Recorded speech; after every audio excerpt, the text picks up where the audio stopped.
In the heart of Nigeria, where the urban sprawl of Benin City converges with the thick, impenetrable forests, tales of daring and audacity echo through the streets and alleyways. Among these tales, none is as infamous or as riveting as that of ANINI, the most notorious robber the country had ever known. ANINI, whose full name was Lawrence ANINI, was born into a world of hardship and struggle. Growing up in the 1970s, he quickly learned that survival required more than just hard work. It demanded cunning, ruthlessness, and an unwavering sense of fearlessness. By the time he was in his early 20s, ANINI had already amassed a small gang of loyal followers, each as desperate and audacious as he was. Their first heist was the stuff of legend. ANINI and his gang targeted a bank in the heart of Benin City. The plan was meticulous, the execution flawless. Disguised as police officers, they waltzed into the bank, took control, and walked away with a fortune. The local authorities were left dumbfounded, their reputations tarnished by this audacious act. It was the beginning of ANINI's reign of terror. The people of Benin City, and indeed the entire region, were captivated by the news. ANINI became a folk hero to some, a symbol of resistance against the corrupt authorities. To others, he was a nightmare, a reminder of the lawlessness that could erupt at any moment. Despite the growing bounty on his head, ANINI's confidence grew with each successful heist. ANINI's exploits were not just limited to banks.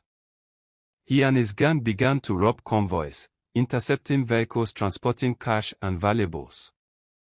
Their network of informants was extensive, reaching into the very heart of the police force. ANINI seemed to be everywhere and nowhere, his movements unpredictable, his actions unstoppable. The government, embarrassed and enraged, launched an extensive manhunt. Special task forces were formed, checkpoints were established, and raids were conducted. But ANINI always seemed to be one step ahead.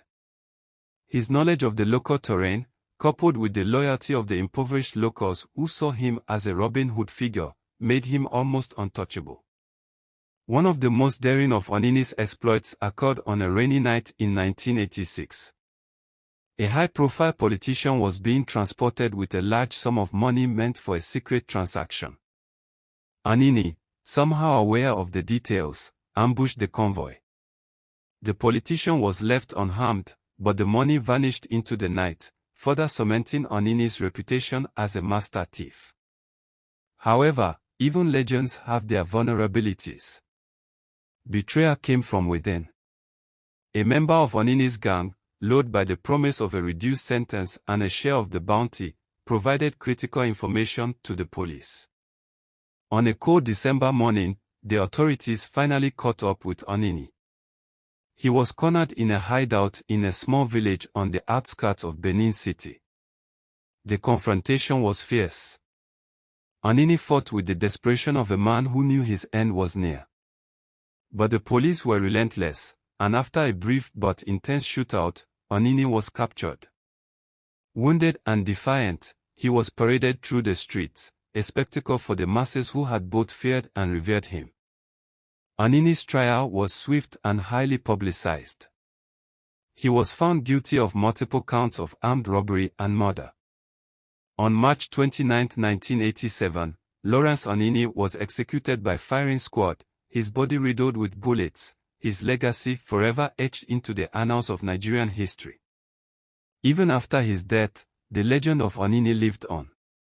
His story was told and retold, a blend of fact and myth, a reminder of a time when one man, through sheer audacity and cunning, held an entire nation in thrall. The name ANINI became synonymous with daring and defiance, a symbol of the thin line between heroism and infamy.